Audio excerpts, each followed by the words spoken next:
এখন ম্যাডামকে স্কুলে দিয়ে আসছি, এখন আমি চলে যেতেছি বাসায়।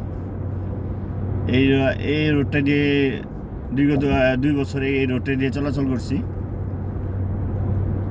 এখন সকালবেলা একটু যানজট কম, 12টা 1টার দিকে একটু যানজট হয় বেশিরভাগ। আরব দেশের রাস্তাঘাট খুবই সুন্দর দেখতে। আর এই যে সামনে একটা কালা আছে, কালা একটা খুঁটির মতো, ওটা হলো ক্যামেরা, স্পিড ক্যামেরা। 80-80-র উপরে উঠতে গেলে এই যে সাইডে কালো দেখা যায়, এই যে হাতে বায়ের দিকে, এই যে স্লো করছে আমি গাড়িটা। 80-র উপরে উঠলে দেখা যায় ক্যামেরা মারে এখানে। সহজ জায়গাতে সাইনবোর্ড লেখা আছে 80। তা আমি ধীরে ধীরে যেতেছি, কারণ তাড়াহুড়া করলে দেখা যায় একটা দুর্ঘটনা ঘটে যাবে। কারণ আমি চালাতেছি 70। আরব দেশে 120 স্পিড এর ওপর নাই, তাও অনেকজনে 100-র উপরেও চালায়।